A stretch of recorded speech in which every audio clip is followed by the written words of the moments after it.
Mining Institute of Scotland and Institute of Materials, Mining and Minerals joint event for 2020-2021 technical session. Welcome to our IoM3 members, and very warm welcome to people who are joining us internationally. My name is Dr. Mohammed Ijaz. I am a chartered engineer and fellow of Institute of Material, as well as fellow of Institute of Corrosion and NACE corrosion specialist. I'll be host tonight, and I'll be welcoming today our members from Material as well as from Corrosion anyway. Few procedural things before I go ahead. I will request you all to mute your mics, and if you want to save a bit of bandwidth, please keep your videos off, but you are welcome to share your video if you like to turn it on. Another quick reminder that the event is actually recorded. If you have any concerns, please message me and then we can discuss it there. The other thing is that the CPD, the Continuous Professional Development Certificate, are issued on demand. I'll talk about the details of that. We will be sending out the survey to all the people who are attending today, who basically request if they need any CPD. For that, can I request anybody who want their CPD certificate or survey to be sent out to change their name actually in the list, because if I cannot see, or our committee members cannot see your name, they wouldn't be able to send you or address you appropriately. So I can see a few names there that are not there from our attendance list, like numbers are there in the attendees. And I request you to right-click on your name and rename to your official name so that we can address you appropriately. Format for tonight's event is that I'll introduce our president of Mining Institute of Scotland, and then he will say a few words about Mining Institute of Scotland. Then I'll give a very short brief on Institute of Corrosion, branch work and things that we do, and introduce you to the committee. Then I'll introduce Professor Debra, who has been very kind to us and is presenting today. And then we'll request her to do the presentation. Once the presentation is done, then we will do an A session. That will be done by our kind member, woman, who is Vice Chair of Institute of Corrosion, Aberdeen branch. Once that's done, with that, can I request you to submit all your questions to the through the chat box, so that Human can pick up all the questions for Debra to answer. If she would like, she can actually come back and send you an email, any of the answers she wants to add at the end. With that, I would close the meeting at the end with introducing our next event. And that's our format for tonight. With that, I will introduce our co-host for tonight, Bob Led, who is president of Mining Institute of Scotland, and he's IoM3 member. He is chartered electrical engineer and chartered environmentalist.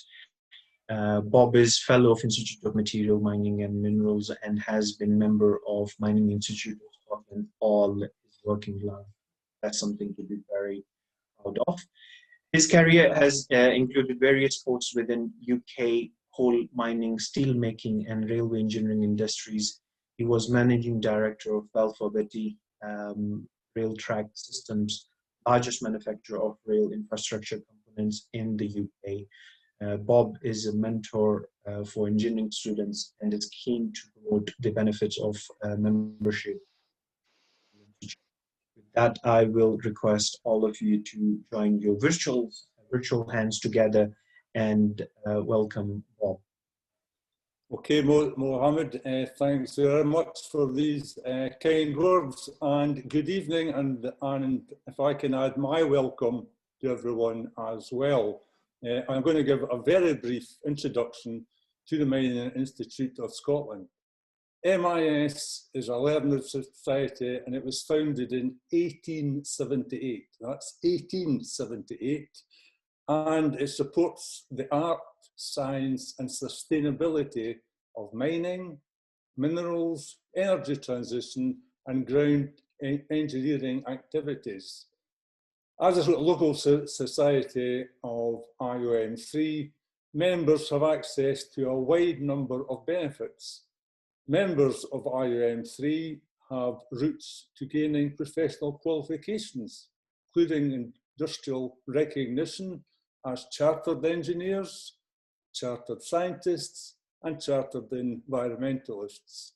And each year we run a programme of technical meetings jointly with other bodies, such as this one this evening with ICorr. And we are very pleased to be here indeed. So if anyone on the Zoom is interested in hearing more about IoM3 and perhaps joining us, please leave your contact details with Mohammed. As it says, he's a member of IoM3 and he will pass them on to our secretary and we will certainly follow up. We are very keen to help people who are starting off on their sort of journey as professionals in our sphere. So with that, thank you very much, and I look forward to hearing Professor Debra's talk. Thank you very much, Bob. Much appreciated. With that, I'll just add on quickly just to enforce what Bob has said already. Institute of Material actually request all Institute of Material members to mention that if they're interested in upgrade or if they are interested in gaining information on how they get upgrades, please mention that. You would have a chance to gain on your survey. Please mention that, and that's kind of a requirement for Institute of Materials. Even, of course, we will be sending you survey anyway. So with that, I'll introduce Institute of Corrosion activities, hopefully briefly. If I can move my slides. Institute of Corrosion Aberdeen branch continues to expand its technical program, and of course it wouldn't be possible without our sponsors and partners. And with that, I thank all our partners for this year and previous years. We have got quite few Institute of Corrosion Gold sponsors, sustaining sponsors, and especially the branch sponsors. We have got 3 new branch sponsors this year: Access Corrosion from USA, NCIMB, and Oil and Gas Corrosion from the UK. And we thank to all of those who are sponsoring us to deliver this event and others. CPD certificates are issued on demand. We will be sending our survey hopefully soon, in next 2 weeks' time. If you request any of the CPDs there, please mention your email and name in full. If you haven't put your name here in the attendance list, and then we will send you, one of our committee members will send you out continuous development certificates. The last survey we sent out, about 44 responses were received out of 60 attendees, which was brilliant. And thanks to all who took time to do this survey for us, much appreciated. The important bit which I want to mention, thanks to our event coordinator, Dr. Yunan, who has reported that there were 14 people who have said that the event was excellent, 19 said that it was good, very good, and 7 said that it was good. 21 certificates were issued at the end. Thanks to all who has done this survey, much appreciated. This is our committee for this year, 2021. So all 11 of us are on the left, and our new member, Lian Ling Bei, she has joined us this year from EP, and we are hoping to go, as we have been doing it for the last 40 years, we're quite effective in there. The important bit on the right up here, I can mention that The Institute of Corrosion has got its own website in ICorr Aberdeen, the ICorr headquarter website, in which we mention all our events, as well as we are trying to move our previous year presentation and slides on there. But if you are unable to see anything there, please come and see our sites at google.com, where we save all our resources. Hopefully this year we will move most of them to official website, but for now they are available in google.com site ICorr ABZ/resources. And at least for the last 6 to 7 years, you can see all of our good slides, thanks to our presenters, are sitting there.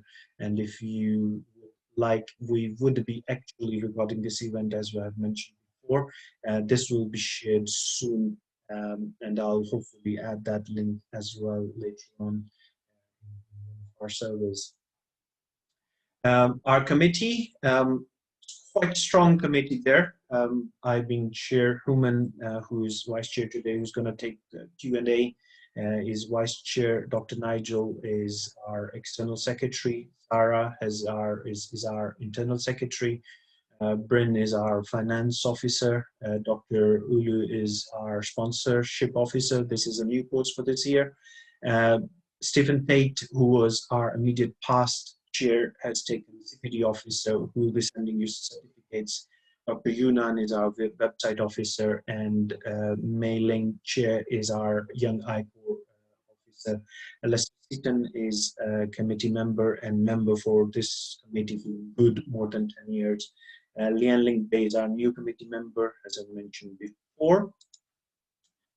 With that, I would like to congratulate to Steve Tate, who is our immediate past chair. He has become vice chair of Institute of Corrosion.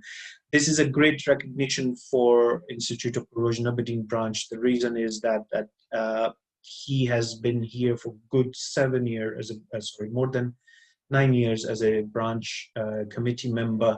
And nobody, I think, so far has been gone from Aberdeen to become vice chair or chair of Institute of Corrosion. This is our kind of privilege to have Stephen, who has taken vice chair for Institute of Corrosion. So with that, I would request all of you to congratulate Mr. Stephen Tate.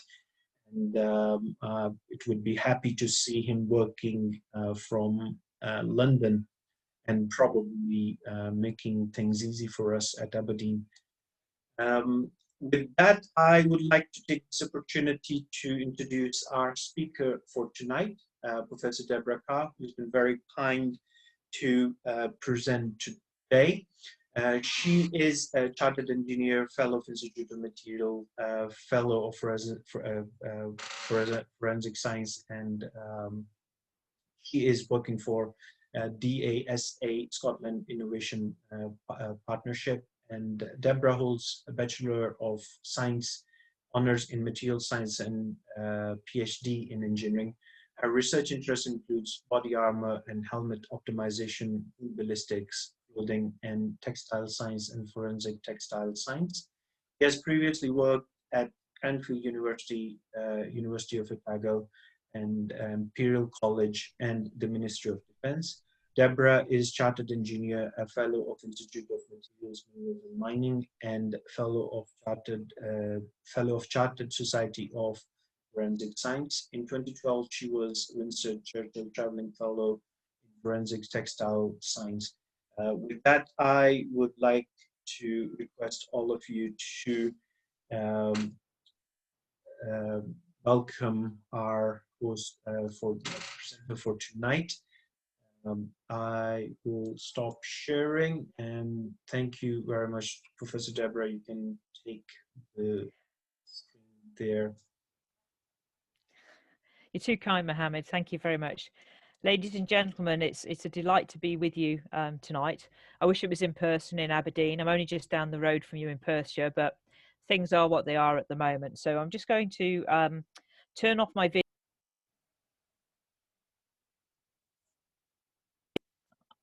Apologies for that, I seem to have got muted.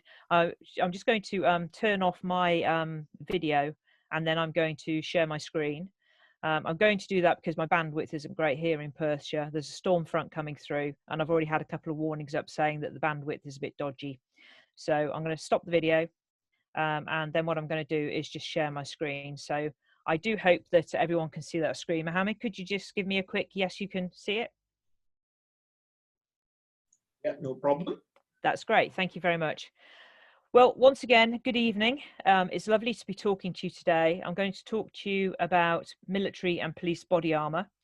I'm going to give you a basic introduction, really, as to why we use body armour, how we design it, and what materials it's made of.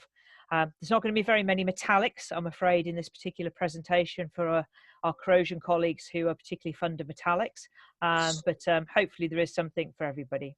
Sorry for interruption, Professor Debra. I can't see your screen. Sorry, I said that, yes, I would be happy to mention that I can see your screen. Can you please just look at if it is sharing all right? I definitely shared it. Yes, yep, definitely. Let's have another go. Let's have another go. Yes, it's starting now. Okay. Is that Perfect. okay? That's go. Okay, that's great. That's good. Sorry about that. Technical difficulties, which we're all getting a bit used to with getting used to Zoom and MS Teams. So just a little bit of explanation on this title slide. I currently work for the Defence and Security Accelerator, which is part of the Ministry of Defence that funds innovation. But I'm also have a visiting professorial position at Aston University, hence these two logos on this front screen. This is the scope of my talk today. So we're going to start off by defining what personal armour actually is. And then we're going to talk a little bit more about the threat to both military and police personnel. Talk about the anatomical structures that we need to protect with regards to this personal armour. And then we'll talk a little bit about the materials we use and also how those materials work. And then what I'd like to do is finish off with some challenges for the future around personal armour. I should say that everything I'm going to be presenting is my own opinion. It doesn't necessarily reflect the opinion of the police forces of the United Kingdom, nor indeed of UK MOD. So let's start off with what is personal armour. If you ask most people what they think body armour is, then they probably think of the piece of equipment that's worn on the upper torso of the body. And that can be two different styles. So it can be a waistcoat style. So it literally, you would put it on like a waistcoat, and then it would do up central front by either maybe a zip, maybe some Velcro, maybe some other types of fastenings. Or it can be a tabard style body armor. In other words, it goes over the head. So you have an element of the body armor that covers the back. It goes over the head, a hole in the body armor to put your head through, and then an element of the body armor that covers the front. And it usually does up by the means of side tabs that come around the side of the body and fasten in the front of the body. Having said all of that, body armor can be modular, so there can be other parts of the body armor that literally then get fitted to the main part of the body armor. So for example, there may be some parts of the body armor that cover the upper arms, or cover the neck, or cover the groin. However, in the broadest definition of personal armor, we don't just include what most people would think of as being just body armor. We also include elements like helmets. Most people think of helmets as being protection for the head, but it's important to recognize that the helmet is not there to protect the head, it's there to protect the brain and the brain stem in particular. Now, you'll be very familiar with helmets, of course. I'm sure many of you are either familiar with wearing a bicycle helmet, maybe a kayaking helmet, a motorcycle helmet. So you will know that there are different styles of helmet, and you're probably aware that there are different protection levels of helmets. And I'm going to talk to you a little bit about the protection that military helmets in particular provide. Those some police helmets do provide a similar level of protection, very much dependent upon the role. We also in this definition include pelvic protection. So we are looking there at protection that provide articles of clothing usually that provide protection to the genitals, to the anus, maybe to the upper thigh area, so protecting the femoral artery. Face and eye protection is incredibly important. Obviously, military and police personnel rely on being able to see to do their jobs. And so we must protect the critical organs of the eye. The eye also provides a very easy access to explosively propelled projectiles that may well enter through the eye and then perforate through the lower bone of the vault of the skull into the brain. And we do this by providing full-faced visors, which may be a polycarbonate construction or maybe a glass-faced polycarbonate construction or an acrylic-faced polycarbonate construction. They're usually full-faced, but you can get some half-faced, so they go just below the eyes to partway down the nose. We can also provide this level of protection by using glasses that might look very similar to wraparound sunglasses, and a pair of goggles maybe that look very similar to a pair of ski goggles. Explosive ordnance disposal suits are the suits that are worn by our ammunition technical officers or our ammunition technicians, so our ATOs or ATs, commonly known as bomb disposal suits. And there's, you will have seen probably on TV some evidence during terrorism incidents of people wearing EOD suits. Ballistic shields and ballistic blankets. Ballistic shields you may have also seen on some terrorism incidents that have been filmed on TV. So they are usually cover the full body, and very often they're very heavy, so have to be transported on wheels. So they're usually on some form of wheel or caster format. Ballistic blankets usually don't have the same level of protection as a ballistic shield. A ballistic shield typically has more protection than a ballistic blanket. A ballistic blanket, as you might imagine, is a more flexible item and can be thrown over things to enhance the level of protection. So that, for example, could include a ballistic blanket being thrown over a car door. And finally, public order is very often included in personal armour as well. So police officers that you might see on public order duty will be wearing what is commonly referred to as a riot protection gear. But public order gear provides protection typically from a large range of non-ballistic or bump type impacts. So the impacts that might be caused by, say, a brick being thrown, but will also provide protection from fire as well. They usually wear a set of fire resistant coveralls, and their helmets will provide a degree of fire resistance protection as well, in case something like a Molotov cocktail is thrown and a fluid that's on fire may well drip over the body. They will usually wear their body armour underneath the fire resistant coveralls as well. So we've now got a good idea about what the term personal armour encompasses. And what we're going to do now is we're going to consider why people wear personal armour. The image that you can see in front of you is a piece of pig thorax. I've used a lot of pig tissue in my work, never living animals. These are always animals that have been prepared for the human food chain, so they've been purchased from abattoirs. And what you see here is the inner surface of a piece of pig thorax. And you can see there's quite a large hole in it. And if you look through that large hole, you'll see a smaller hole, which is the other side of the thorax. So what you're looking at is the inner surface, so the surface that would be closest to the lungs.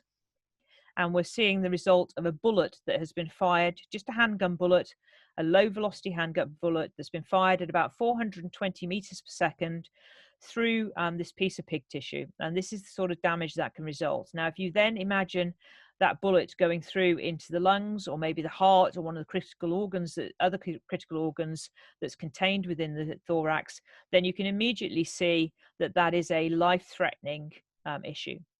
So the reason that we ask our police and military personnel to wear personal armour is to firstly save their life, and secondly to prevent or to minimise life-changing injuries. Now, this threat that they are subjected to is very much role-specific. So what we need to do now is we need to separate out the military case and the police case. So first of all, looking at the threat for military personnel, this data is taken by a paper published by Jim Ryan, who is a former professor of military surgery. It was published in 1991, and it's in the Journal of the Royal Army Medical Corps. It's a paper that's very often used when people are describing the military threat. There is more up-to-date data I have to add very quickly, particularly from Iraq and from Afghanistan. And if you're interested in looking at this sort of threat analysis, then I would commend you to look at Journal of the Royal Army Medical Corps and its subsequent journals that have summarised this type of data.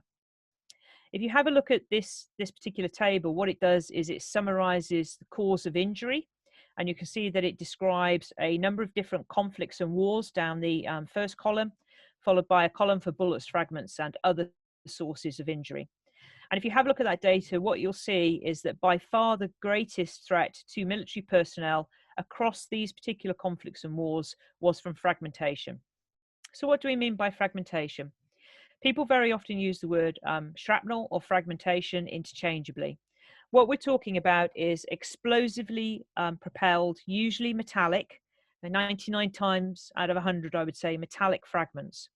And those fragments can come from one of two main sources. So first of all, we might have a munition. It might be a metallic case, say a hardened steel of some sort, and contained within it, there might be an explosive product.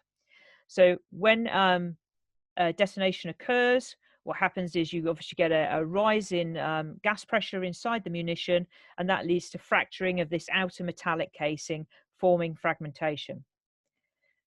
The other type of fragmentation you can have is fragmentation that's added in. So as well as the casing, for example, you might have some fragments that have been added to the device. This is particularly true of improvised explosive devices or IEDs.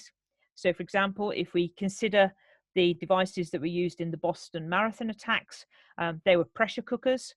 And inside those pressure cookers, there was all sorts of metallic objects added as well as the explosive material. So for example, you can add nails, screws, washers, nuts, bolts, ball bearings, very common. So things that would be very easy to go in and buy in just a hardware store. And you can add those into the frame, and that causes more fragmentation and more injuries. Just to give you an example of what fragments look like. So as you're looking at the screen on your left-hand side, you see some fragments from a mortar. These are from a British Army mortar. It's not all of the fragments that would come off the mortar. There would be many, many more, thousands of them. This is just a selection. And I think the thing that's very obvious here is how much they vary in size and shape. And obviously the velocity they're traveling at when they impact you is going to be related to the distance you are from the detonation of the device.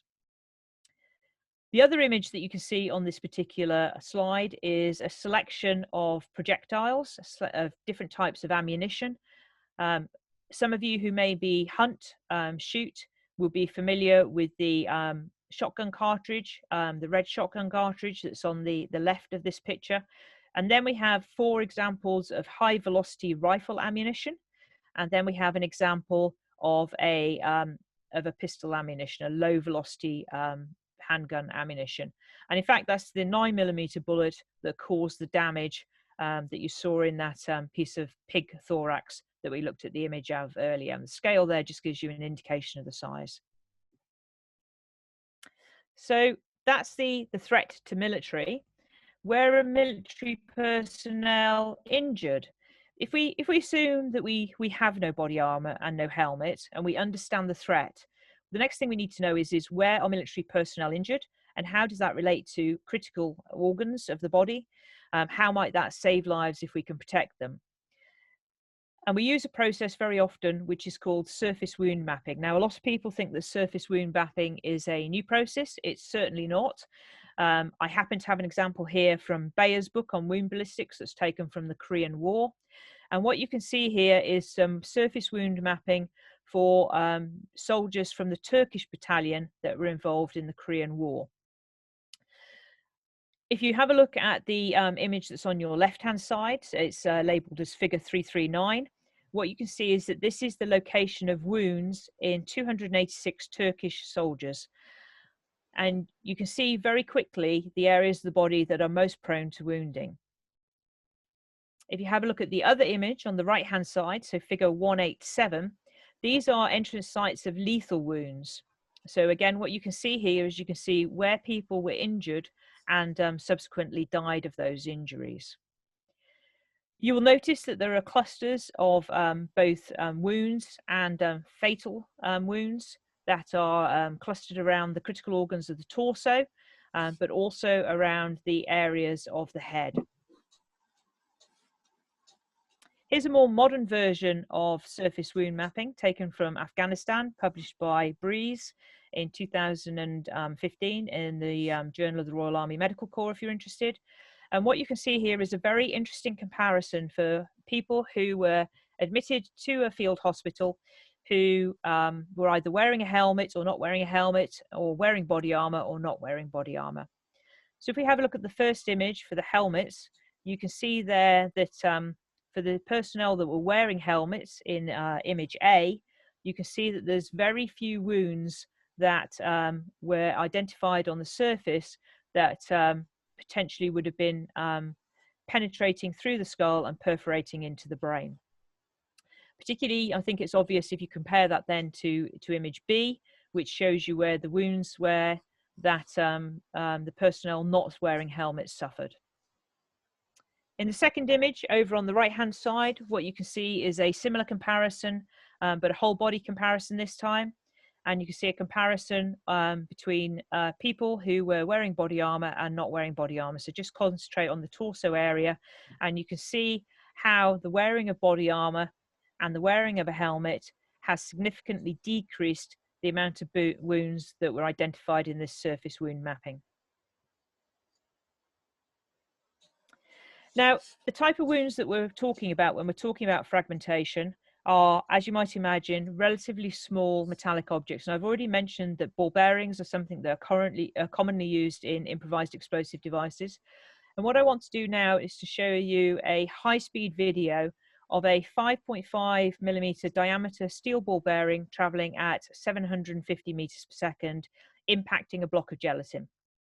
Now, I just need to explain a little bit about this video before we go any further. So the steel ball bearing is a typical engineering ball bearing. It was just bought off the shelf. So this is not a special ball bearing in any way. It's just an off-the-shelf engineering ball bearing. The block of gelatin, what you're looking at is you're looking at the side of a block of gelatin. And that block of gelatin is 250 millimeters high by 500 millimeters as you're looking at it. The direction going into the plane of the video is also 250 millimeters. So we end up with a rectangular block of gelatin, 250 millimeters by 250 millimeters by 500 millimeters.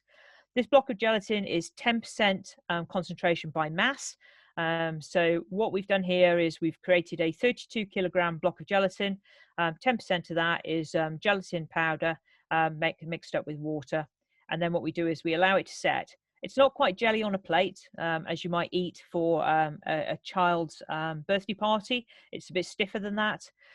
And the reason we use this is that we have evidence for some work that was done by a very eminent US surgeon called Fackler, who identified that 10% gelatin was a good model for human and swine, so human and pig muscle tissue. And so what we've got here is we've got an analog for human muscle tissue. Now what we're going to do is we're going to fire a steel ball bearing into it at 750 meters per second. The ball bearing is going to come from the far right of the screen. The ball bearing will be spinning, and what you will see is you'll see it entering the gelatin block. You'll see the formation of a temporary cavity, which will collapse, and then because of the elastic nature of the gelatin, will reform. And there are a number of different permutations that you'll see as that goes through. So I'm just going to play the video now for you to have a look at. I'll play it a couple of times so as you can see. So here we go. Remember, this is only a 5.5mm ball bearing. Hopefully you can see its finishing position on the screen. You can see how small it is, and compare the size of that ball bearing to the size of the temporary cavity that formed, collapsed, and then reformed. It will collapse and keep reforming several times. I've just clipped the video to reduce the time and the size of it. I'll play it again for you to have a look at again. So you can see potentially just something as small as a single ball bearing can cause quite a lot of damage as it travels through the body. Now, obviously, if this was a body, there'd also be bones and other structures that this ball bearing is going to interact with and damage. What we're going to do now is we're going to look at a slightly different projectile. I appreciate that the gelatin block looks larger on your screen, but it's exactly the same size, so 250 by 250 by 500 millimeters. And this video is going to show you the 9mm handgun bullet that we looked at going through that piece of swine tissue earlier, and we looked at the resulting damage. It's only going to be traveling at 425 meters per second, so quite a good deal slower than the ball bearing we were looking at. Again, I've slowed down the high-speed video so as you can see it easily. And what you'll see is a very different pattern of damage, which again, I'll play a couple of times for you. So coming in from the right as before. First of all, what you'll notice is that the temporary cavity is an awful lot larger than it was with the ball bearing. You will also notice that the projectile exited out of the gelatin block, so traveled all the way through, even though it was going slower. And this, of course, is because the kinetic energy is a lot larger. The bullet has a much higher mass than the 5.5mm ball bearing. Now, I'm going to play that again, but I want you to think about and watch out for a couple of things.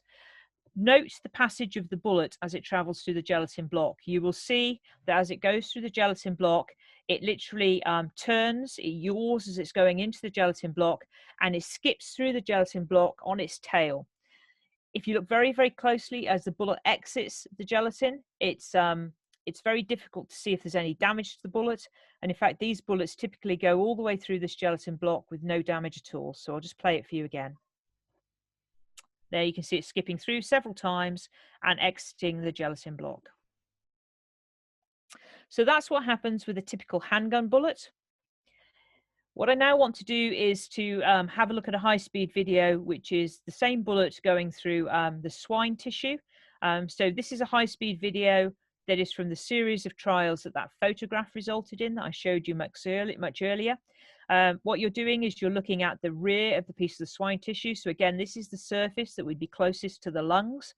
You will notice, if you look very closely in the top right-hand corner of the tissue, that there's a large hole. So that's a prior shot that has been taken to the video I'm going to show you. The shot that I'm going to show you is going to come more in the center of the image.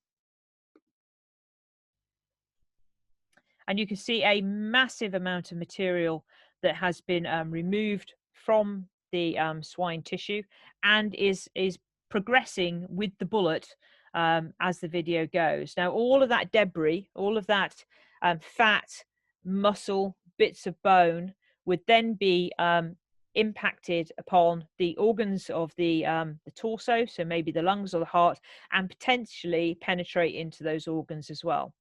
And if the person who was subjected to such a shot survived, then obviously what the surgical team has then got to do is, first of all, identify whether any of those particles need to be removed, and therefore go in and remove them if they do. Very often particles are left in place if it's deemed to be more dangerous to remove them, more hazardous to life. Let's move on to a high velocity rifle bullet. This is a 7.62mm bullet traveling at 720 meters per second. So a similar velocity to that ball bearing that we looked at earlier. And you'll notice here that there are two blocks end to end. And this is because in this series of experiments, we actually wanted to be able to capture the bullet after it had completely perforated through the gelatin block that we were interested in. So here what we've got is a second block that's put on the end to try and capture the bullet. Again, though, the gelatin block is 250 by 250 by 500 millimeters, and the bullet is going to come in from your right-hand side. Now here you can see again a much larger temporary cavity, larger even than the 9mm bullet. Obviously, you've got a larger caliber bullet. You've got a faster velocity, so you've got a greater amount of kinetic energy. You can see there I've clipped the video. I'll play it for you again. Please note again that the bullet turns. Those of you who are particularly observant, you may well notice that the bullet is actually facing rearwards here. So it's completely turned around. And we'll just have another look at that one again. You'll also notice that the bullet doesn't travel in so much of a straight line. You see it's traveling upwards. And there you can see the bullet deposited in that second block of gelatin, the collapse of the temporary cavity and the pulsating of it. But like I say, we've clipped the video.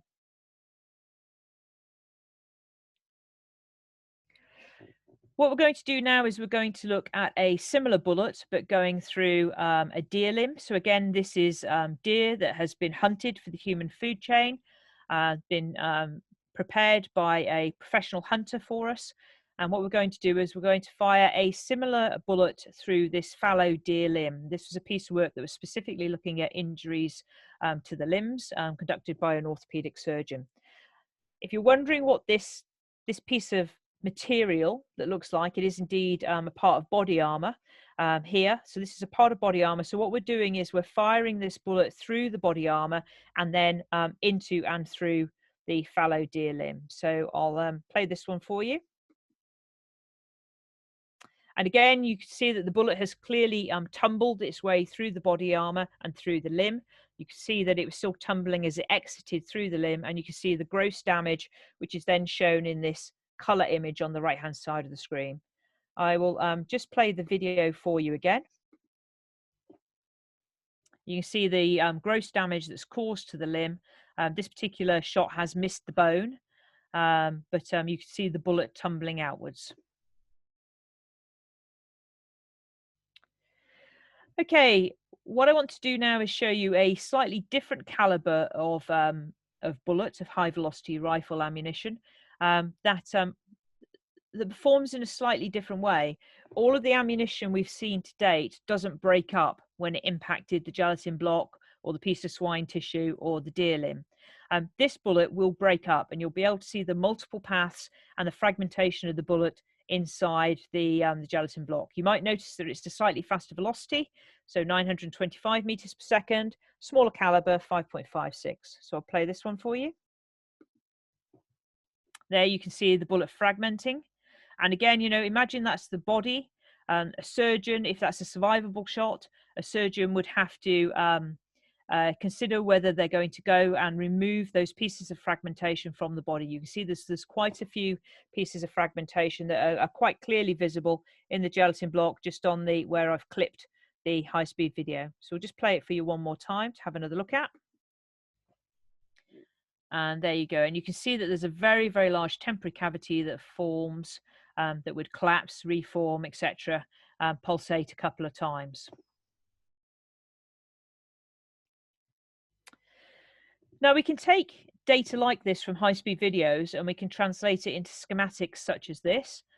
This is a piece of work that I published in International Journal of Legal Medicine with 2 of my PhD students, looking at the use of gelatin blocks in wound ballistic studies.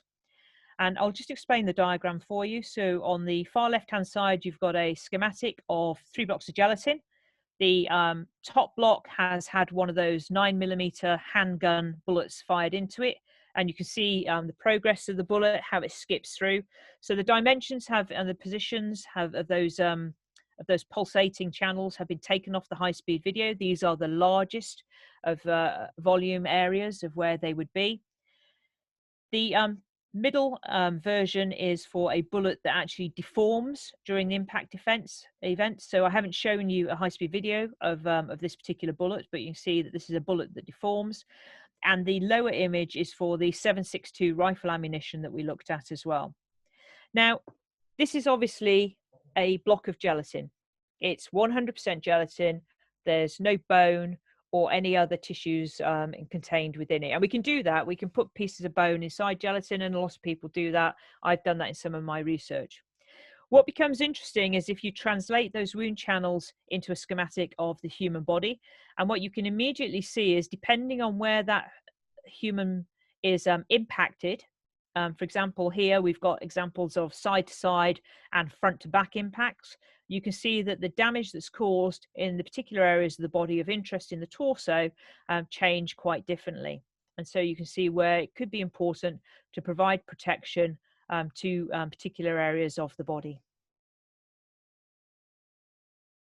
Okay, we've talked quite a lot about the military threat. So primary cause of injury to military personnel in modern warfare is fragmentation, but we are obviously also interested in the effects that bullets might have on the human body. If we look at the threat to police officers in the United Kingdom and their wider blue light colleagues, it is worth remembering that some fire and rescue service personnel and some ambulance personnel do wear body armor, depending on the situation that they're going into. Then the major threat to them is from sharp weapons. It's important to recognize that sharp weapons aren't just knives. A credit card that's cut corner to corner can be a sharp weapon in the hands of the right or wrong person, whichever way you look at it. It's also important to recognize that a knife doesn't always look like a knife. And what you have on the screen here is some work that I did with two people who are Filipino knife professionals. And what we've got here circled for you to have a look at is some disguised knives. So going left to right, you see a chainmail glove, and you'll see that there's a white circle, a white oval, sorry, adjacent to it. Contained within that is a knife that is disguised within a pen. This pen can still write, but if you pull the opposite end of where you would write off the knife, then what you've actually got is a blade that is more than capable of killing somebody. Moving along, you've got a black oval, and that black oval contains a comb. There's a blade that's hidden within a comb. And this was the subject of an NHS alert a few years ago, about 3 or 4 years ago, where this was actually found, this sort of device was found in the handbag of a patient that came into a hospital. On the far right-hand side, you've got a blade that's disguised as a belt buckle. So you can have a functioning belt, and the blade actually acts as a sharp weapon. The other weapons that are included in this particular image are a series of weapons that can be concealed by various means, including things like sheaths that can go on the back of boots, things that can be hidden around your neck, things that are not going to be detected by a metal detector. So the light green, the 4 light green knives that you can see there, sharp weapons you can see there, are all manufactured from a polymer, so would not be detected by a metal detector. As well as sharp weapons, the police are also vulnerable, particularly in some areas of the country, to low velocity pistol ammunition. In rural areas, the major threat tends to be from shotguns, but some police officers are also threatened by high velocity rifle ammunition as well, in a similar way to their military colleagues are. Now, it is worth saying that obviously there are a number of police forces throughout the United Kingdom. Clearly, we have a single police force in Scotland, but in the other parts of the United Kingdom, there are multiple police forces. And the chief constable or their representative within each police force has the delegated authority to define what the threat is within that area that police force operates, and that will dictate the level of protection that their body armour has.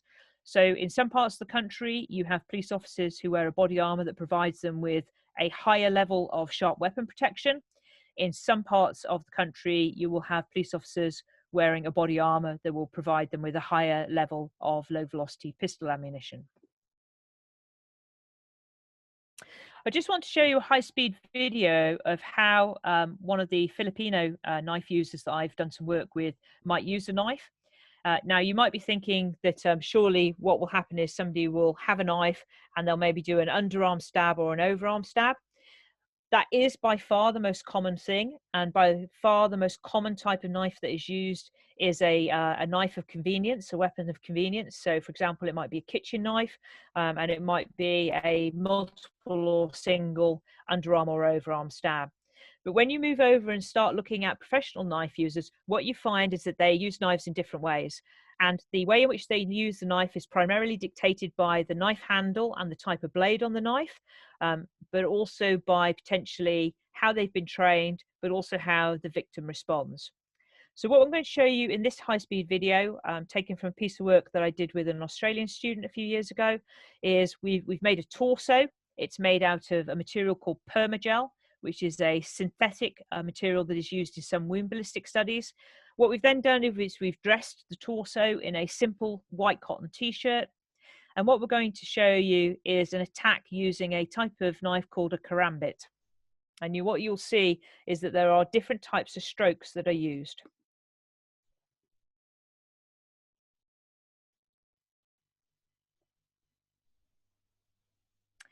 I'm going to play that again while I talk over it. So what you'll notice first is that there are strikes to the femoral region of the femoral artery, sorry, of the region of the artery under the clavicles, and then you've got a number of slashes and stab strikes to the torso. Now, although it looks like this takes quite a long time, in reality, this attack took less than 2 seconds to occur, so it's much faster than what you're actually seeing on the screen. And what you're doing is you're trying to induce bleeding. You don't need to lose an awful lot of blood in your body or have it maybe in a different part of your body, so internal bleeding, before actually you're in a really bad place. So we've had a look at what body armour is and what other types of personal arm are. We've considered the threat to both military and police personnel. And what we're going to do now is we're going to think about the critical organs of the body that we need to protect. And we're going to talk about them. We're only going to talk about the head complex and the torso. And there are obviously other areas of the body that we protect as well, as I've alluded to earlier in this particular presentation. So first of all, I want to talk to you about some work that was done by Breeze and colleagues in 2013 and 2015. And what this did was it considered the area of coverage to both the head complex and to the thorax by breaking it down into essential protection and desirable protection. And this is done from a medical perspective. What these two pieces of work summarized was that essential protection was required to the brain and the brainstem, to the heart, the great vessels, the liver and the spleen, and then desirable protection to these other parts of the body that are listed on the screen. If you have a look at the two images, which are taken from these two papers by Breeze and colleagues, the top image shows the structures inside the head complex, and what you can see are three blue dots on the image. Those three blue dots suggest a border that would protect the brain and the brain stem. And so this is the desirable, this is the essential area of coverage that we're looking at here for the brain and the brain stem. And in an ideal situation, this is what the outline of a helmet would cover. Now, what you will notice is that spot number 1 means you probably wouldn't be able to see because the helmet would be below your eyes. So clearly that has to be lifted up a little bit. And so we take a little bit of risk. We balance the area of coverage and the protection offered to the possibility that somebody's actually going to be able to do their job. The bottom image shows you an overlay of a typical military body armor plate that provides protection from high velocity rifle ammunition. And it shows you the organs of the body that it covers from both the front on the left-hand side and then the back on the right-hand side. And you can see that it covers those organs that we've identified in the essential protection category. So let's talk a little bit about body armor construction. So typically, body armor contains protective packs. Those packs might provide protection from fragmentation, from sharp weapons, and they're usually manufactured from a fabric or other materials. So they're fairly flexible, they're fairly lightweight, they're fairly comfortable to wear. The amount of fabric or the type of fabric that's included in them or the other type of materials is completely threat dependent, and we'll touch on that in a couple of slides' time. Now, that protective pack, particularly if it's manufactured from para-aramids, is going to be prone to degradation from ultraviolet radiation, sunlight, and also affected by water. And so we usually cover the protective pack in a light and resistant, water-resistant cover. That combination is then placed inside a carrier.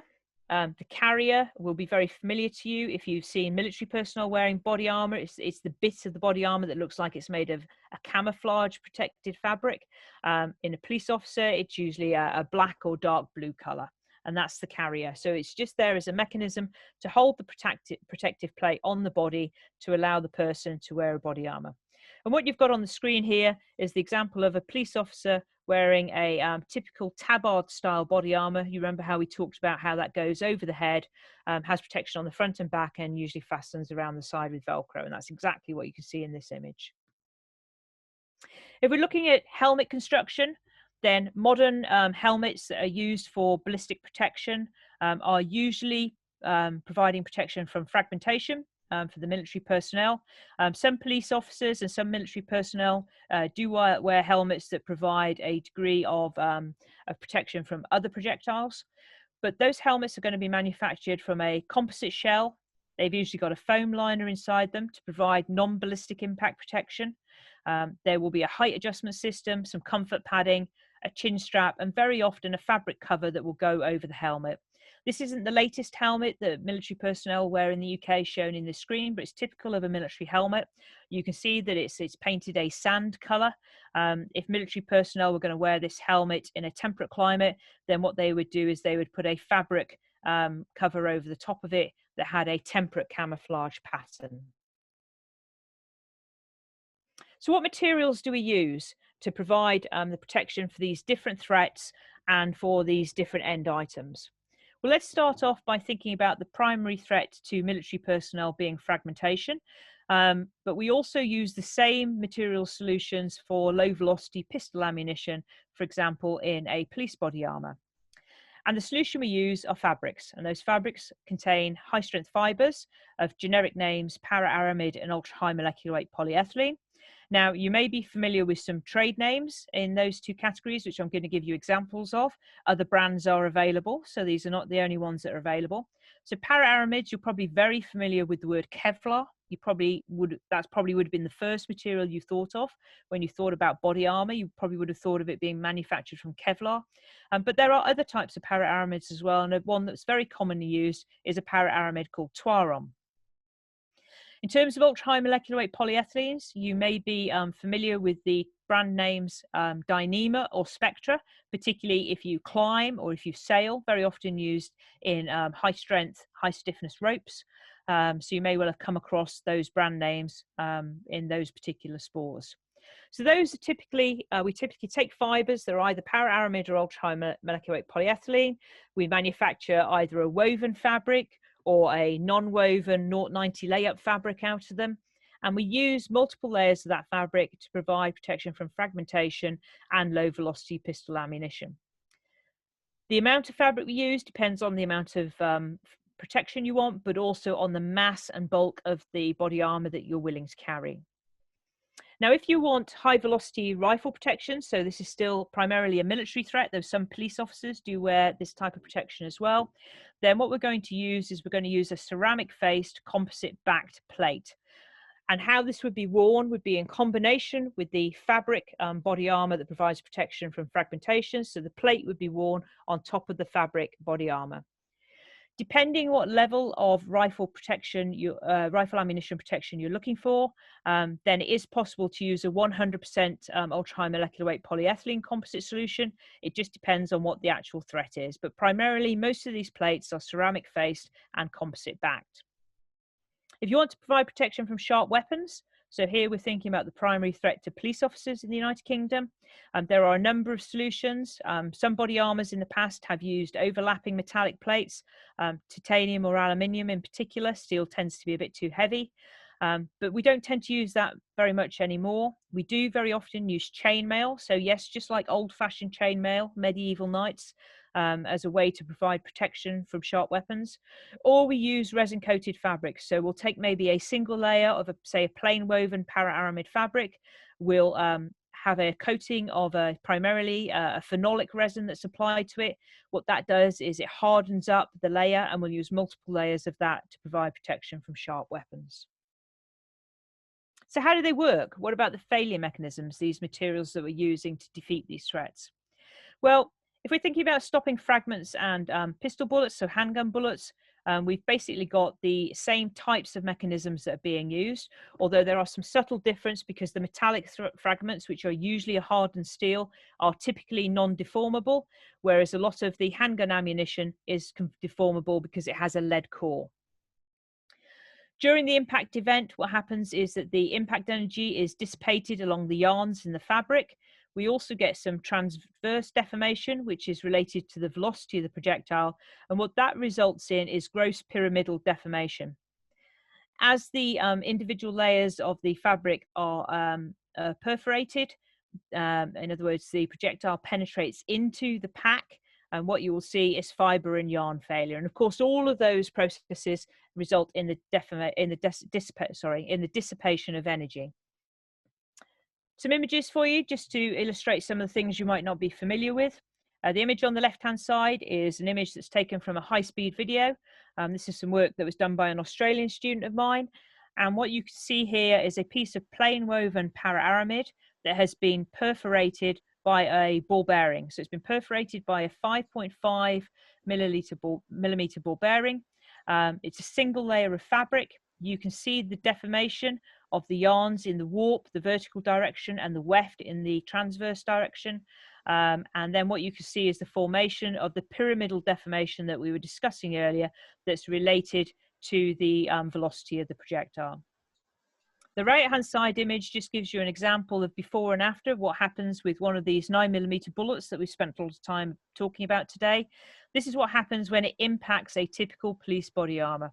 So what you can see is a before and after shot here, before on the left-hand side, after on the right-hand side, and you can see the deformation, very often referred to as mushrooming, of the actual projectile itself. And this is because the lead inside the projectile is soft, and during the impact event it's deformed, and what that does is it changes a property which we call the kinetic energy density. Now, the kinetic energy density is not density as we think about it. It's kinetic energy divided by projected cross-sectional area. And so what happens with the projectile is, as it impacts the body armor, the impact event, the pressure that's formed results in deformation of the bullet, as you can see here. And what that does is it increases the cross-sectional area. Because it increases the cross-sectional area, it decreases the kinetic energy density, and that all goes towards the dissipation of the kinetic energy of the event, preventing the complete perforation of the body armor pack. If we're looking at sharp weapons, then basically we have two main mechanisms that we use. And what I've done here is I've given you an image to show you an example of some chainmail, which is used in a typical police body armor, but also an example of some of those overlapping plates that I told you that we typically don't use anymore. So the key for providing protection from sharp weapons is to change the kinetic energy density. The kinetic energy density during an impact event involving sharp weapons is very high, and that is because the cross-sectional area at the point of, say, the knife is very, very small. So you have the kinetic energy divided by that cross-sectional area, resulting in a very high kinetic energy density. What we do to provide protection is, for example, we could turn the tip of the blade over, therefore significantly increasing the cross-sectional area and therefore decreasing the kinetic energy density.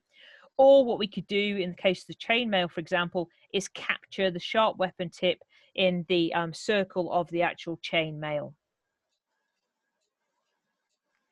If we're looking at the high velocity rifle bullet protection, so the protection that we provide with the ceramic faced composites plates, for example, then the failure mechanisms that we rely on are really the differences between the hardness of the projectile and the ceramic.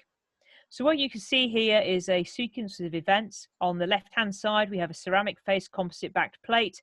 It's being impacted by a bullet. We're assuming here that the ceramic is a good deal harder than the bullet. During the impact event, several things basically happen all at once. So you get cracking forming in a conoid, a classic conoid pattern within the ceramic itself. You get deformation of the bullet because it is softer than the ceramic plate. The bullet may indeed fracture itself as well, not shown in this middle image. And then what happens is you get the plastic deformation of the composite material, which is of course more compliant on the rear of the plate, resulting in some more deformation of energy. And so there's a combination of failure mechanisms that happen during this type of protection, and it very much depends on a careful design of the balance of the ceramic, the composite, and indeed the bonding layer between them. What types of ceramics we use? There are three main types of ceramics we use, and they are a high-grade purity alumina, a silicon carbide, and a boron carbide. In this table, I've given you the density and the hardnesses of those three ceramics compared to steel, just a mild steel. And the image in the bottom right-hand corner shows on the far right-hand side, the pink plate is a pink alumina. So that's a ceramic-faced composite-backed plate. You can't see the composite because it's on the rear. You see that it's been struck by two high-velocity rifle ammunition projectiles. And what you can see here is that there is no perforation of the plate. You can see that the ceramic has been removed in that area, but no perforation of the plate. What we're doing is we're comparing it on the left-hand side to a piece of mild steel of the same mass of the plate.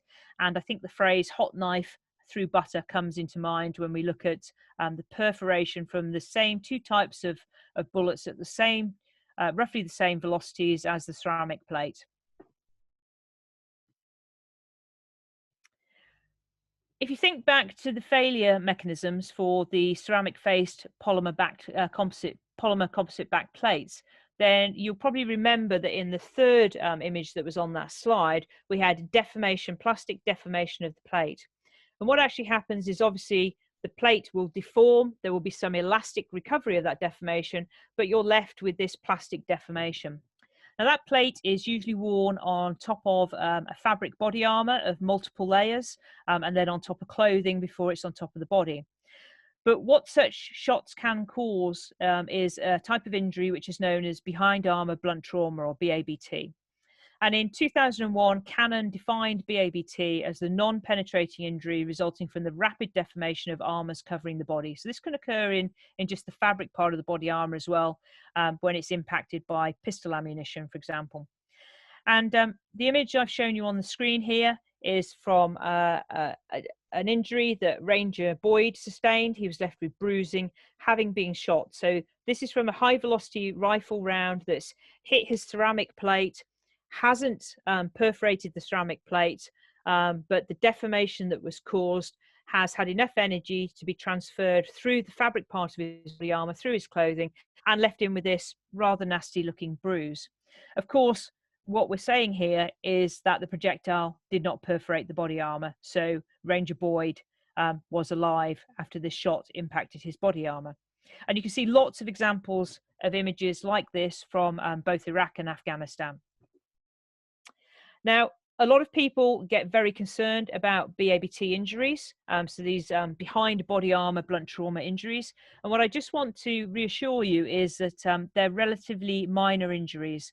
If you have a look at the data that's available in the public domain, and indeed have a look at a NATO specialist team on body armor that reported in 2002, you can see the quote there: "From experience on the combat field, there is very little evidence of its existence." They're talking about BABT, apart from minor breathlessness or bruising. The types of injuries that we typically see with BABT are skin contusions, so bruises, maybe minor lacerations, cuts, grazes, occasionally a rib fracture, sometimes contusions to the lungs, the kidneys and the spleen, and very rarely the heart. It really depends on where the impact has occurred, on which part of the body armor plate. As you saw in that schematic from Breeze's work, where we were looking at area of coverage, then the plate covers a number of different organs of the torso. Just to very quickly talk about some other items. We've mentioned pelvic protection, so protection to the genitals, the anus, and particularly the upper part of the femoral artery. This can be provided by a garment very similar to the garment that's shown that the dummy is wearing on the far right-hand side. This is something that was worn by military personnel in the latter stages of Afghanistan, known as Tier 1 pelvic protection, and provides some key areas of protection. You can see it just looks like a pair of gym shorts, but don't be fooled, there are some reinforced areas. And then on the left-hand side, you can just see a typical example of the type of eye protection that again was worn in Afghanistan. So what you've got here is something that looks very similar to a pair of wraparound sunglasses. Basically, the lenses are made of polycarbonate, so provides a level of ballistic protection, something somewhat similar to a pair of chemical laboratory safety glasses. And I mentioned also fire-resistant coveralls as another item that may well be seen. So what are the challenges for the future of personal armour? Well, the thing that I haven't talked about today, and the thing that is very important to recognise, is the effect on human performance. People who wear these types of personal protective equipment note that it's heavy, restrictive, and that it increases the thermophysiological burden. In other words, you get hot, sweaty, you get tired more quickly, and actually you've also got to remember that you're wearing extra bulk, so it can be restrictive in terms of entering and exiting small confined spaces. The major issues are the types of materials we use and the thicknesses of the materials that we require to provide the protection levels, result in a high thermal resistance, low permeability, and we've already talked about the area of coverage. So we're covering quite a large area of the body, and therefore the body's natural processes of being able to cool are reduced. Mass has been shown by human performance studies to be a less critical factor, though clearly it contributes towards fatigue. And whilst we can use cooling strategies, people could use, for example, a cooling vest, or have maybe some sort of fan inserted within the body armor in some way or form. What we found in the past is that results in increased mass and bulk, which is just exacerbating the problem. And you've also got to think of a way in which you're going to recharge your cooling power, or maybe you're going to have some sort of power source. What we really want to be able to do is we're always looking to reduce bulk and mass, but at the same protection level. So just to summarize, personal armour is both threat and role specific. So police do not wear the same type of body armour as military. The military do not wear the same type of body armour as police, and that is because they face different threats. For military armour, the protection is primarily from fragmentation and high velocity rifle ammunition. That is achieved in the fragmentation case by wearing a body armour that is comprised of layers of fabric and a high velocity rifle protection plate, which is usually a ceramic based composite backed combination. And if we're talking about helmets, then we're talking about a composite shelled helmet. For police armour, the protection is primarily from sharp weapons and low velocity pistol ammunition. And we're going to provide protection from those threats by using maybe chainmail for the sharp weapons, or our resin coated para-aramid layers of fabric. And for the low velocity pistol ammunition, we're going to use typically a fabric to provide that protection. It's also important to note that personal armour, excluding bomb disposal suits, EOD suits, is not designed to provide protection from blast injuries. So just a couple of acknowledgements. First of all, I really want to thank the committee for the invitation to speak. This came as a result of a chance meeting at another event that was being held in Edinburgh almost a year ago now, I suppose, probably more than a year ago, actually. Obviously, this was due to originally be a physical event in Aberdeen, but we've had to go to this virtual event. But hopefully I can get up to another event at some stage and come and meet you all, and we can have a further discussion. I have shamelessly used high-speed videos and images from 3 of my PhD students' work, so I do want to acknowledge the work conducted by Dr. Alex Mabbott, Colonel Peter Mahoney, and Surgeon Lieutenant Commander Tom Stevenson, all of whom completed PhDs with me in areas of wound ballistics. Mabbott on police body armour, and Mahoney and Stevenson on elements of military body armour. And that's just about me finished. I am going to stop sharing my screen. I'm going to turn my video on and have a sip of water, and I'd be delighted to take any questions that you might have. Thank you very much, Professor Debra. It's much appreciated. Very interesting presentation, at least for me, who did quite a bit of research on quite a, I wouldn't say boring, but not really that interesting topic you have been working on. It's brilliant, actually. Thank you very much for sharing your experience.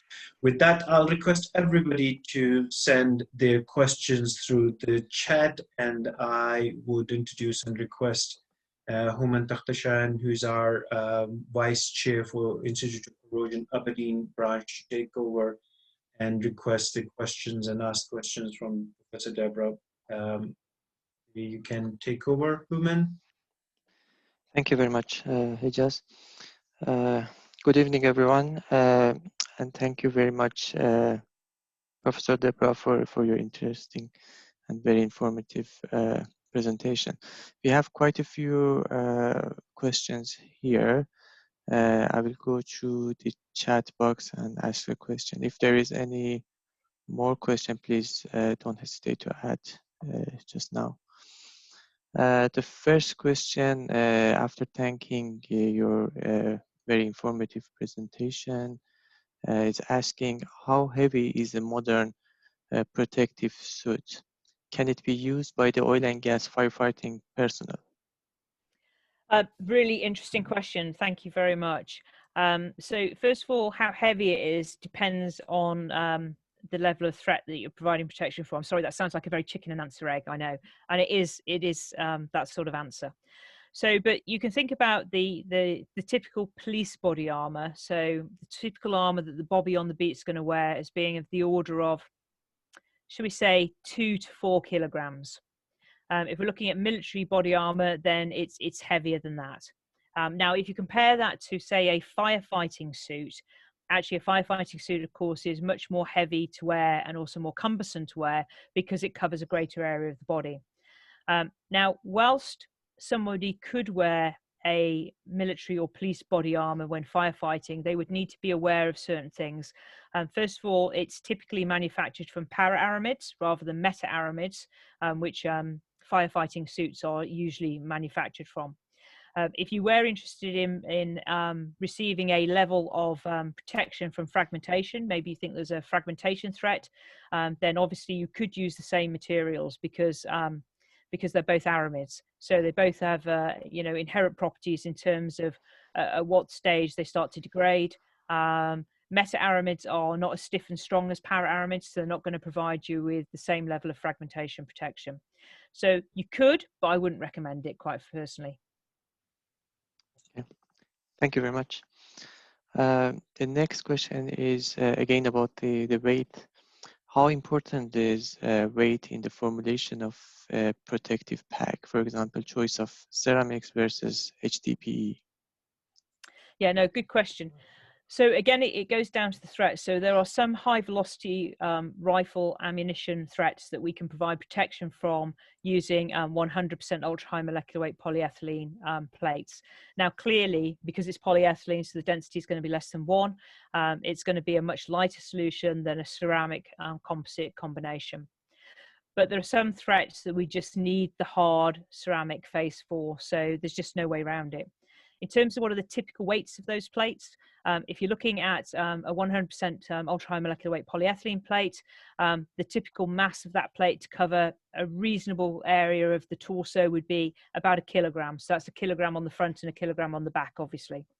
If you're looking at the ceramic faced composite equivalents of those plates, then they're going to be more like 2 to 3.5 kilograms. It depends on the area of coverage and the exact threat that you're providing protection from.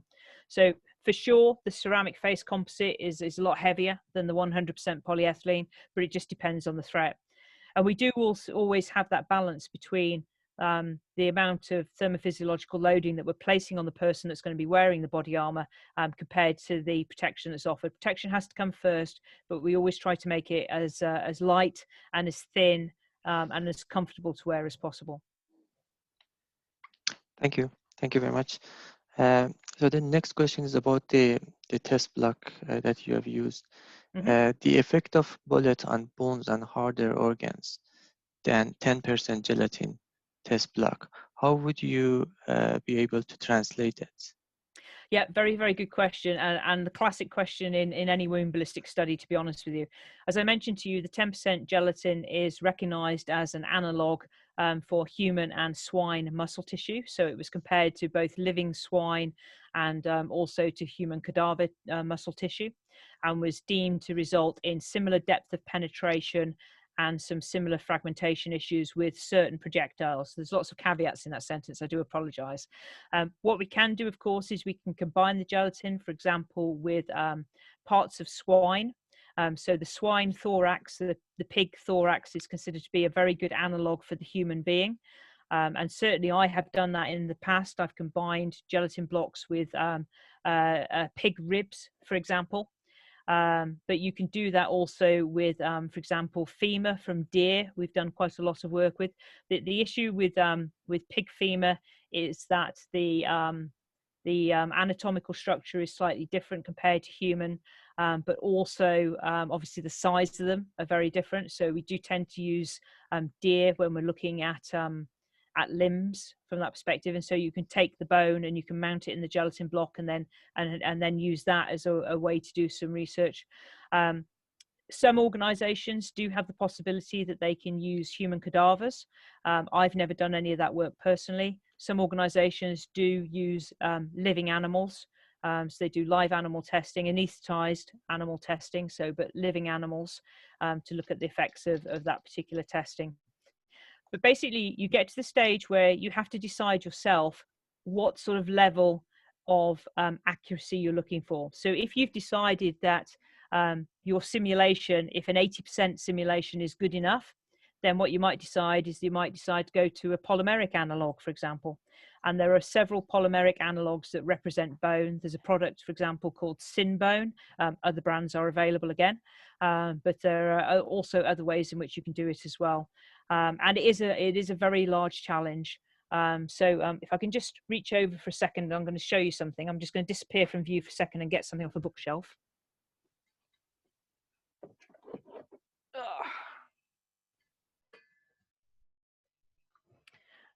I hope you see this. So this is not a real human skull, but it is an anatomically correct human skull manufactured from a polymeric material. And basically what this is it's from a company in Taiwan. And what they have done is they've taken a human cadaver post-mortem, have scanned it, 3D scanned it, and then made a series of molds. So what you end up with is a very accurate representation of human bones. And this is these are produced for medical purposes, so that surgeons can practice plating and screwing. So the polymer that it's manufactured from, although it doesn't accurately, it's not exactly the same as human bone, is very, very close in properties to the properties of human bone. They've got the whole skeleton that they manufacture, and we've used this for a number of different wound ballistic studies in the past. And this just gives you an example of what happens when one of those 762 bullets that we showed you going into the gelatin hits the front of a skull and then comes out of the back of the skull. And then all of these black lines that you can see on the skull are actually where I've glued the skull back together, because the skull completely fractures. So what we do is we put a 10% gelatin brain in it in a bag. And then if you can imagine what you saw on those blocks of gelatin, just pop that up there a second. If you can imagine what you saw on those blocks of gelatin, the way you had that temporal cavity open up and then collapse, then that's exactly what happens in the gelatin in the skull, and it literally explodes the skull into pieces. And this is a piece of work that one of my PhD students conducted, looking at military injuries to the head. Okay, thank you very much. Actually, a relevant question to the gelatin block is asking, is the reason some munitions have been banned in the EU or globally driven by the damage profile as indicated in the gelatin block modeling? Yeah, absolutely. So there are various agreements worldwide as to who can use what type of ammunition. So you may well have heard of things like the Geneva Convention before, which requires nations who've signed it not to use certain types of ammunition. And there are different philosophies that are very often used within the military and the police world as well. So, for example, if any of you on the line hunt, you'll be aware, if you hunt, say deer, you'll be aware that a lot of hunting ammunition is the type of ammunition that deforms on impact. Like I showed you on the schematic where we were comparing the gelatin blocks to the bodies. So it deforms on impact. What that means is it slows and typically stays within the body, creating bleeding in the body. And a lot of police forces worldwide will tend to use ammunition that's like that, because what they don't want is for a bullet that maybe they fire to try and stop a suspect, to stop a criminal. They don't want that bullet to pass through that person's body and potentially impact an innocent bystander. So the types of so gelatin blocks are used in different ways, I suppose, is the best way to answer it. Is there are a group of people who use them for the designing of ammunition, so that they can have a look at the ammunition effects, and you saw the difference between a bullet that travels straight through the block, maybe tumbles on the way, compared to one that breaks up. And then there are people who look at it from the other side of the house, who are trying to understand the likely injury from a medical survival perspective. So it's a funny sort of area that sits between, I suppose you could say, weapon design, ammunition design, and actually how you might be able to medically treat such injuries if they're survivable, which obviously depends on where on the body you're hit. Yeah, thank you very much. And regarding the part of body that you just mentioned, there's a question about increasing use of IEDs that often damage soldiers' leg. Yeah. What can be done to improve their protection? Very difficult. So there are a number of nations who over the years have, including the UK, who have produced effectively either a pair of bolt-on over trousers that provide a similar level of protection to what you might think of as the fragmentation protection on the torso, or have a protection built into the actual combat trousers that the personnel might be wearing. The issue with all of these solutions, of course, is you're increasing the bulk and the mass on the person. You can get to the stage where you put so much armor on the person that they can no longer do their job. Maybe they can no longer run safely across an area they need to run across to get to cover. Maybe it's difficult for them to get up and up or down off the ground. And so you get to the stage where actually by putting the armor on them, you're actually increasing the threat to their lives because they can't do their job as effectively. So it's very much a balancing act. It is something that's been looked at. Again, during the Afghanistan conflict, the UK, along with a number of personnel, did provide some protection to the lower limbs, particularly for people who were out front trying to find the IEDs to clear a path for personnel who were following. But again, it's fragmentation protection rather than blast typically. Blast is very, very difficult to provide protection from. Yeah. And aside from helmets, are there any other forms of body armors which protect brain injuries? Not really. So there have been people in the past who've wondered whether we need a composite shelled helmet. Maybe we could get away with some sort of soft outer covering to the helmet. The problem with the head compared to the torso, the head's not very conformable compared to the torso. So if you think about particularly that behind armor blunt trauma threat that we talked about to the torso, clearly, obviously, if you get an impact on your body's, is quite conformable. It will move a little bit. It depends on the strain rate, but it will move a little bit. So, if you think about the ribs, they are movable. If you think about your skull, you can't really, take too much of a loading to them. And so we are more concerned with a mechanism which is called behind helmet blunt trauma, which is where you've got a helmet which does provide a level of, say, low velocity handgun bullet protection. But what might happen is you might have a non-perforating injury of the helmet. So the helmet stops the bullet effectively, but the helmet deforms so much on the inner surface that it contacts the head with force. And what that can do, because of the way that the skull is composed, you've got the outer table, which is compact bone, and then you've got sort of a layer of spongy bone, and then you've got the inner table, which is compact bone, plus obviously the shape of it. If you put a point loading there, what that can do is then pop a little bit of the bone off the inner table, which can then penetrate into the brain and potentially kill somebody. So I think for the foreseeable future that composite helmets are going to be the way forward. The key at the moment is trying to make them lighter with the same level of protection. And we do that by using different fiber types. So maybe moving, for example, from a typical para-aramid to an ultra-high molecular weight polyethylene, which is also a lighter solution. You can get ceramic plates, which you literally stick on parts of the helmet to try and provide a higher level of protection again. But again, it just increases the mass of the helmet, increases the bulk, and they don't necessarily always work either, it has to be said. Okay, thank you very much. There are two interesting questions related to size, actually. First of all is body armor individually fitted or is it standard size? And the second one is that I have heard that body armor for women doesn't fit. Can you comment? Yeah, sure. So I'll take the two separately. So first of all, in terms of how many sizes it's available in, it will depend on typically whether it's military or police body armor. So most military body armor worldwide comes in a number of different sizes, and typically what countries will do is a survey of the size and shape of their personnel. So they'll collect all the data that they need from a good representation of their personnel, both male and female, maybe sort of an army, air force or navy or whatever. And then what they will do is they'll use advanced statistical methods to work out a size roll that will cover the majority of the population. And they usually do that in terms of percentiles. So they'll look for, this size will cover 50 percentile, this size will cover such and such a percentile of the population. So that's typically what happens.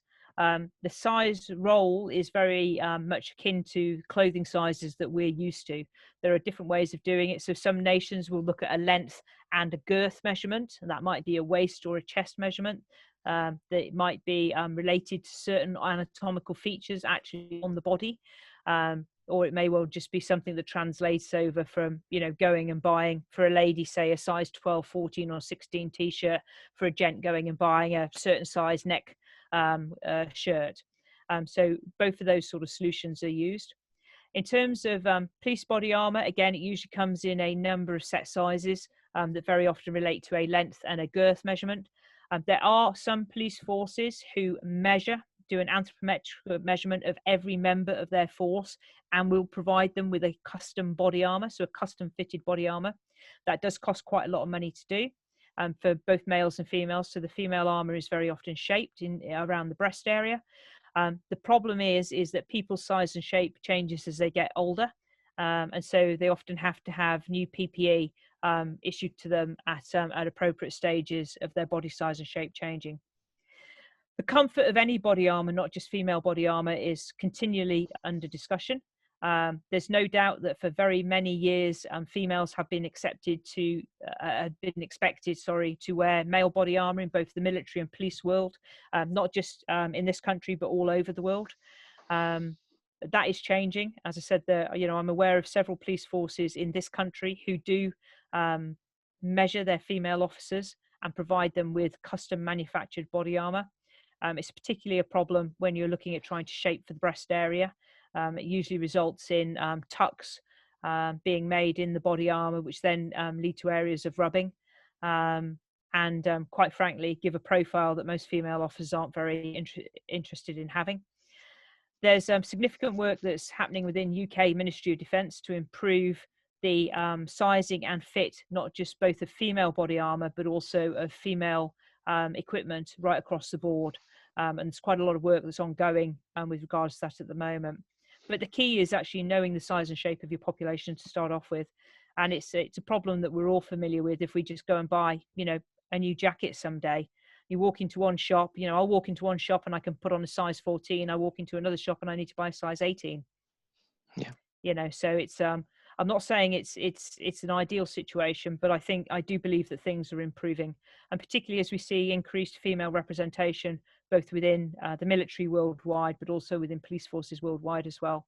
The more female personnel that there are at taking on these roles, the louder their voices and the more they're going to be heard. Excellent. Thank you very much. There is another question related to oil and gas use. Mm-hmm. It says, in oil and gas drilling operation, we are using high strength fiber curtains to facilitate operations when undertaking high pressure testing. Mm-hmm. These materials are marketed by US companies. Is your accelerator looking at industrial applications, or is there another UK, Scottish government department looking at this? That's a really interesting question, actually. So, I mean, what I would do is I would encourage whoever's asked that question to get in contact with me by email, and let's chat about it further offline. As far as DASA is concerned, what we're interested in doing is finding ideas that are going to translate into a use for the armed forces and for national security. So there's got to be an end use for it. And we are very interested in technology transfer from oil and gas.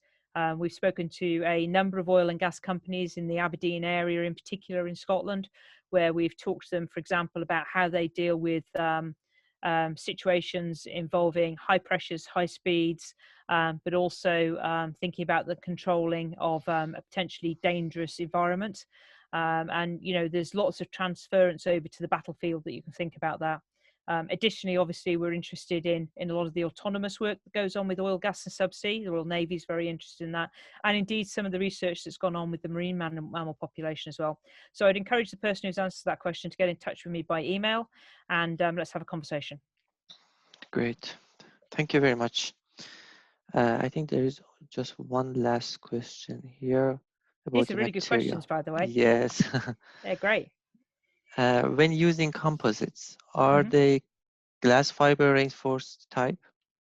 Right, okay, so it depends on the threat. So most military helmets tend to be either para-aramid composites or ultra-high molecular weight polyethylene composites. Some more developing nations use nylon 6/6. The UK used to use nylon 6/6 composites until quite a long time ago now.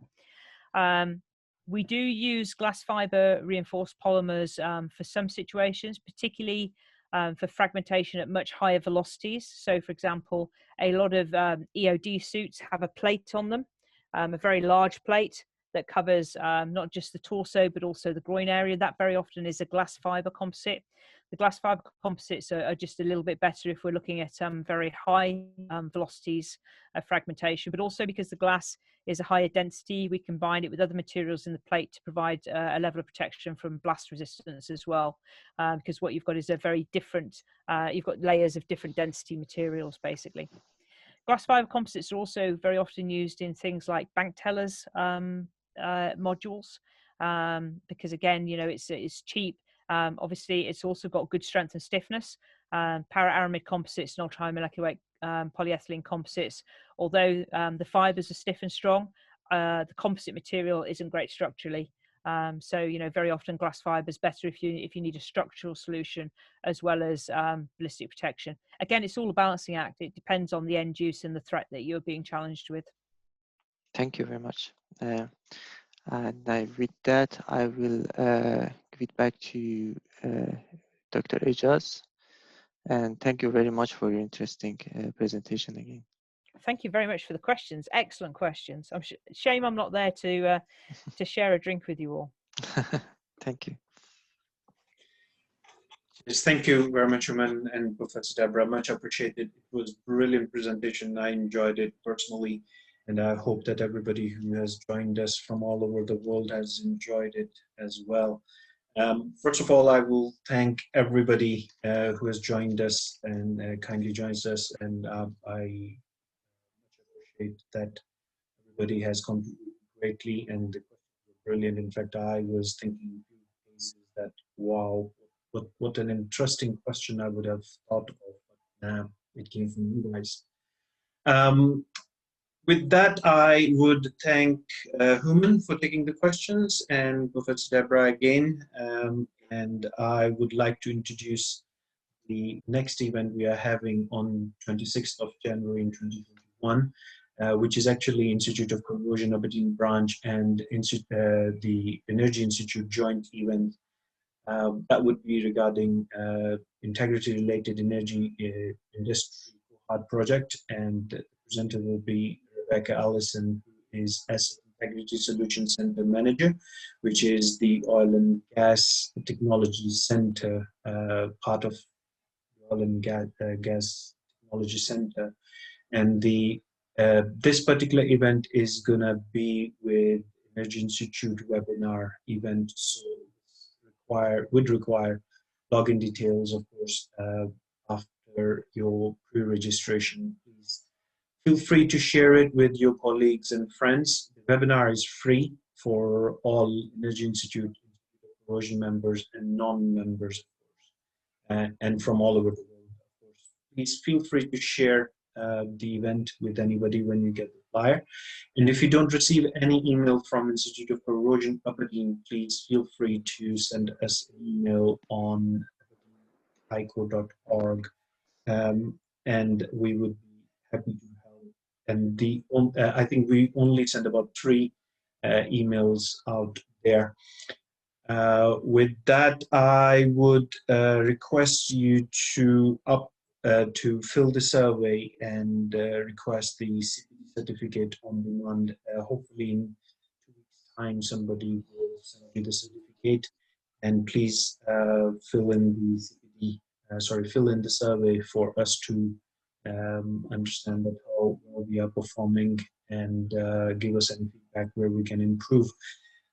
Thank you very much for your evening, and thank you very much who has been doing a lot of work in the background to make it possible.